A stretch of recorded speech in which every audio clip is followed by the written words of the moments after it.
All right, game plan for today, linear algebra, is to first do Anki, then grade what I did, or recall what I read about yesterday, grade my practice problems, do a practice problem from 1.1, and then finish the day with the rest of the time doing 1.2 problems. So let's start with Anki.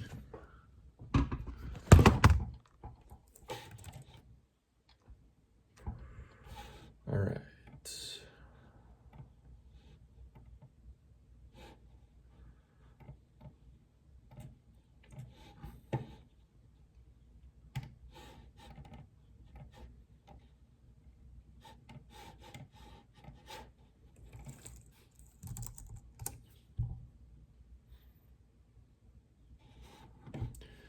Make it stick. That is not the right one. No. Okay, we have no flashcards due for linear algebra today.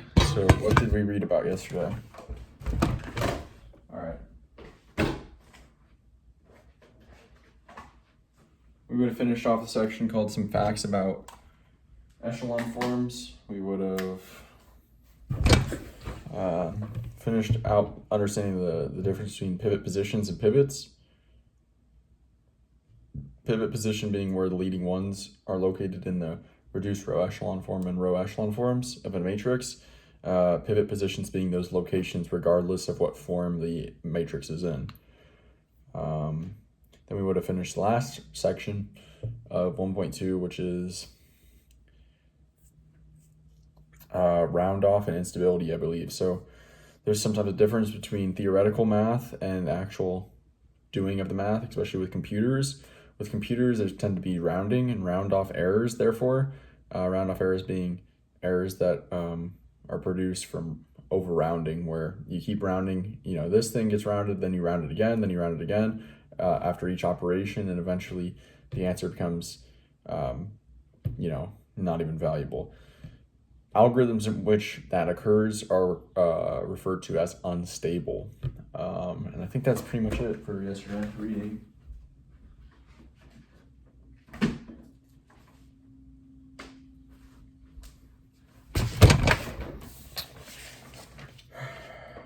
Okay.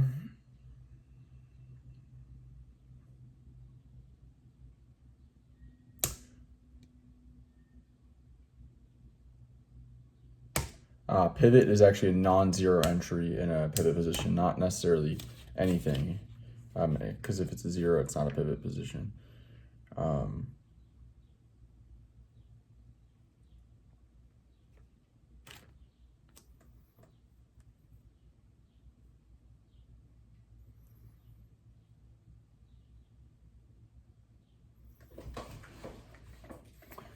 Okay, so Gaussian elimination uses about half of the amount of operations compared to Gauss-Jordan elimination. That's why computers use Gaussian elimination and then back substitution rather than Gauss-Jordan elimination.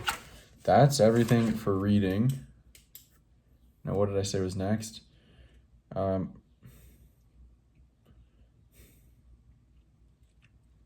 Grading the problems I did yesterday. So let's go ahead and grade these, and I'll be back after that. All right, I only finished 2 problems from yesterday, so I actually missed the first one because he was asking to determine whether the matrix is in row echelon form or reduced row echelon form, both or neither. I didn't read both because I didn't assume it was going to have both. I think every time it's in reduced row echelon form, it's in both. That's part of like the definition. So I don't think any of these answers, there's 18, actually no, there's 7, 10, 14 problems. I don't think any of them are going to have the answer of reduced row echelon form. It's always going to be both if it's reduced row echelon form, but that stands to be seen, I guess. Got the other one right. So now I'm going to go back and do a problem from 1.1, interleave, and then I'll finish out today with 1.2 problems. All right, 1.1 problem is done. Just picked a random number and I got that one. I'll grade that tomorrow with the rest of the stuff I grade, and I'm going to continue doing 1.2 problems for the rest of the day. All right, guys, I literally finished one problem and was close to finishing the second one. Because it looks like that. Yeah, I gotta figure out, I guess.